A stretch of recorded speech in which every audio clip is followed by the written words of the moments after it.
السلام علیکم، بسم اللہ الرحمن الرحیم، نحمد و نصلی علی رسول الکریم۔ سورہ الحجر کے 9 مرکزی موضوعات میں سے ہمارا 9واں مرکزی موضوع ابلیس ہے۔ اس کے 5 ضمنی موضوعات ہیں، جس میں سے تیسرا ہے دعا۔ اس سے پہلے جو پہلے 2 موضوعات پہ ہم بات کر چکے ہیں کہ انکار، جب سجدے کا اللہ نے کہا سب کو، تو ملائکہ کو اور باقی سے انکار کر دیا، اور پھر اللہ نے ان کو جنت سے نکال دیا ابلیس کو۔ اب تیسرا ہے دعا۔ تو اس نے کیا کیا؟ ابلیس کی اللہ تعالیٰ سے قیامت تک مہلت کی دعا گزارش، اور ابلیس کی مہلت کی دعا قبول ہوگی۔ 37 سے 38 میں آ رہا ہے، 35 میں آتا ہے اللہ نے تجھ پر لعنت ہے قیامت تک کے لیے۔ تو اس نے کہا میرے رب تو مجھے مہلت دے اس دن تک جب مردے اٹھائے جائیں گے۔ تو اللہ نے کہا بے شک تو یہ مہلت دے یہ جانے والوں میں سے ہے۔ تو اللہ نے اس کو مہلت دی اور دعا قبول کر لی اس دن تک جس کا وقت اللہ نے مقرر کیا ہوا ہے۔ تو دعا ابلیس کی بھی قبول ہوگی، اس لیے دعا کرتے رہنا چاہیے۔ دعا یہاں ابلیس کی بھی قبول، لیکن اس سے یہاں مہلت مانگی، اللہ نے اس کو مہلت دے دی ہے۔ اور یہی بات سورہ اعراف 7 نمبر اس کی آیت 14-15 میں آ رہا ہے، بولا مجھے مہلت دے اس دن تک لوگ قبروں سے اٹھائے جائیں۔ فرمایا تجھ کو مہلت دی گئی ہے، تو اللہ نے اس کو مہلت دی۔ اور پھر یہ سورہ سعد 38 نمبر اس کی آیت آ رہی ہے جی 79, 80, 81 میں، کہ اس نے کہا اللہ مجھے ڈیل دے اس وقت جب مردے اٹھائے جائیں۔ اللہ نے کہا تجھے ڈیل ہے۔ تو یہ ساری بات، تو پھر اس نے کہا تیری عزت کی قسم میں ایسے گمراہ کروں گا، یہ آگے بات آتی۔ تو یہ اس نے مہلت دعا مانگی اور دعا اس کی قبول کی گئی۔ چوتھا ضمنی موضوع ہے جی عزائم۔ اب جب دعا قبول ہوگی، اور دعا کس لیے اس نے قبول کرائی؟ اپنی دعا کی کس لیے؟ گمراہ کرنے کے لیے۔ یہ 39-40 میں سے، تو زمین میں گناہ کو راستہ کشمنا بنا کر انسان کو گمراہ کروں گا، اور میرے گمراہ سے صرف مخلص بندے بچیں گے۔ یہ بڑی اہم بات ہے۔ اور دیکھیں اصل مسئلہ یہاں پہ ہے ان ایک آیت میں، کالا اس نے کہا اے میرے رب مجھے، میں گمراہ ہوں گا تو ضرور راستہ کروں گا، لا تو میں کیا کروں گا؟ مزین کروں گا۔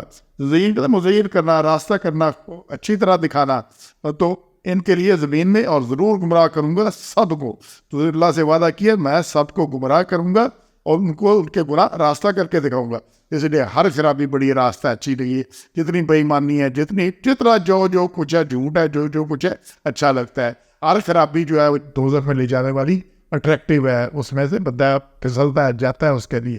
تو اس نے اللہ سے یہاں پہ وعدہ کیا کہ میں ان کو گمراہ کروں گا۔ اور پھر بچیں گے کون ہے؟ اگلی بات اس سے اہم ہے 40 میں۔ یہ تو اس نے کیا جو کرتا تھا، اس نے مہلت بھی مانگی اور مل بھی گئی، اور پھر گمراہ کرنے کا کہہ بھی دیا اور ہمیں پتہ بھی ہے۔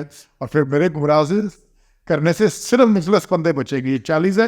اس آیت کو بار بار دیکھیں، یاد کر لیں، باقیوں کو بتائیں، روز 10 بندوں کو بتائیں، اللہ بعد کا من ہم المخلصین۔ مجھ سے بچیں گے کون؟ جو تیرے مخلص بندے ہیں، جو تیرے مخلص بندے ہیں۔ یہ بار بار یاد کریں، مخلص۔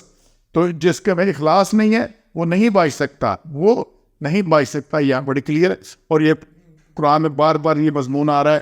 اسی 38 سورہ سعد کی آیت نمبر 83 میں وہاں بھی ہے، اللہ عبادہ کا منہم المخلصین۔ تو مجھ سے بچے گے کون؟ جو تیرے خالص بندے ہیں۔ جو خالص نہیں وہ نہیں بچے گا۔ اور یہی بات اللہ نے سمجھائی ہے سورہ زمر 39 کی آیت 3 میں، کہ اللہ کے لیے بندگی خالص کو دین خالص ہو گیا اللہ کے لیے۔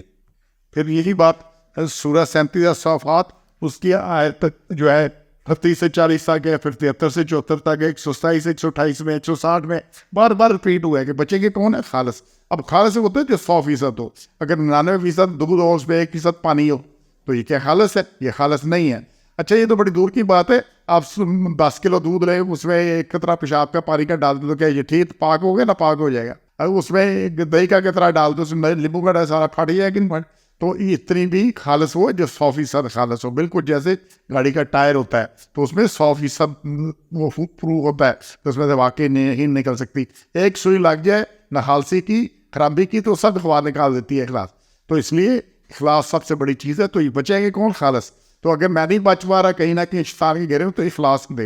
اور ہمارا المیہ یہ ہے کہ ہم کام کو اچھا کر لیں تو اس کو دعا کرنے کا پہلے سے انتظام کرتے ہیں۔ تو کام جو قبول ہونا ہے اس کے لیے پہلی بات ایمان ہے، دوسری بات عمل صالح ہے، تیسری بات اخلاص ہے، خالص ہونا چاہیے اللہ کے لیے۔ چوتھا تکبر سے بچنا ہے۔ اس کے بعد تکبر نہ آئے۔ اور 5واں یہ ہے کہ پھر اس کے بعد بڑی استغفار کرنا، نہیں تو شیطان لے دے جائے گا جو اس کا وعدہ عنایتوں کو دیکھے۔ اور پھر 5واں ہے زور۔ 42-43 میں سے ابلیس کا کسی بندے پر کوئی زور نہیں ہے، اور گمراہ لوگ ابلیس کی خود ہی پیروی کرتے ہیں، تمام گمراہوں کا ٹھکانہ جہنم ہے۔ یہ 42 میں اللہ نے بڑی کلیئر بات کی ہے یہاں پر۔ پیشنی میں سے آ رہا تھا کہ خالص بندے بچیں گے وہی سیدھا راستہ جو اللہ کی طرف جاتا ہے اسی پہ ہوں گے. وہ بندے پہ تیرا کوئی زور نہیں. اللہ نے کہا تیرا کوئی زور نہیں ان خالص بندوں پر, کچھ نہیں کر سکتا ان کو, مگر گمراہ ہی تیری پیروی کریں گے اور ان سب سے میں جہنم کو بھر دوں گا. تو اللہ نے اس سے وعدہ کیا اور یہ سارا کچھ اس کا کسی پر کوئی زور نہیں ہے, اس کا کسی پر کوئی زور نہیں ہے. اور یہ سورہ ابراہیم ہے 14 نمبر, اس کی آیت نمبر 22 میں شیطان قیامت کے دن جب لوگ اس کے پاس جائیں گے تو کہے گا میرا تم پہ کوئی زور نہیں تھا, میں نے کوئی زبردستی تم سے کوئی کام نہیں کرایا. یاد دیکھیں میں کوئی غلط کام کرتا ہوں, آپ کرتے ہیں, جتنے آج تک غلطیاں کی ہیں کیا شیطان میں پکڑ کر لے گیا تھا؟ جھوٹ اس نے بلوایا ہے مجھ سے, باقی خرابی اس نے مجھ سے کرائی ہے. میں نماز کے لیے صبح فجر کر نہیں اٹھا تو اس نے مجھے نہیں اٹھا دیا, اور میں خود ہی رات 2 بجے دیکھتے تک جو ہے نیٹ پہ لگا رہا ہوں پتہ کیا کرتا رہوں. تو یہ ساری خرابی ہے, کسی کا زور نہیں ہے.